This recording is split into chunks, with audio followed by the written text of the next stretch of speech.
Hi everyone, and welcome to the presentation on critical race theory, or rather the continued presentation. So this is part 4, where we're going to focus on the tenet of voices of color. The idea here is that the dominant group's accounting of history excludes the lived experiences, histories, and perspectives of people of color.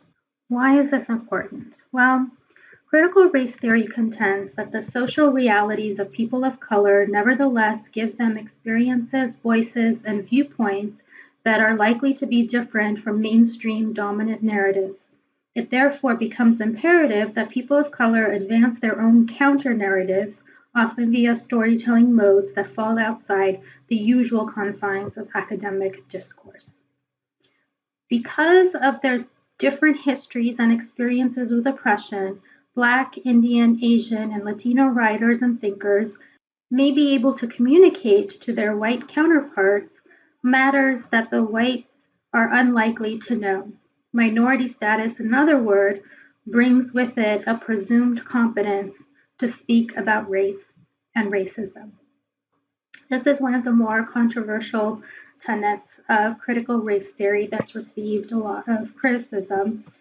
But the idea here is that the stories of people of color and the types of stories that they would tell are important when constructing the history of this country. And we can think about this with the current backlash that Hollywood is receiving. When I say current, I don't want to deny the fact that there's been criticism about this for many, many years.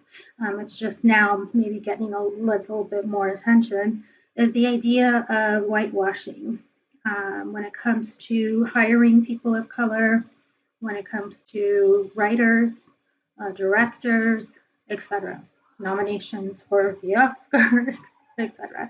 And I found this great article about writing people of color if you happen to be a person of another color. And it really does a good job of kind of breaking down the idea that it's not that people who are Caucasian cannot write people of color, it's just the way that they would go about doing it, how not to do it, which I think is encapsulated in this cartoon from the article where they're being asked, can you put people of color into, whether it be an article, a movie, a book, or what have you. And the way you don't want to do that is superficially changing the name, and then everything else stays the same. So for social work, voices of color means that we have to be knowledgeable about the histories of oppressions of various groups, not in the sense of becoming experts. We definitely have to maintain cultural humility, but we have to have a sort of basic knowledge of these histories. And we also have to include the voices of clients in decision making, whether that be about interventions and goal setting or community participatory research, which you'll learn about in the research class. So it's this idea of nothing for us or about us without us. And that's the end of part 4, 3 to go.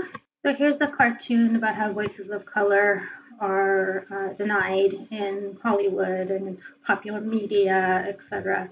And it's the Black Panther saying, no, thank you guys, I'll take care of Wakanda, we're good.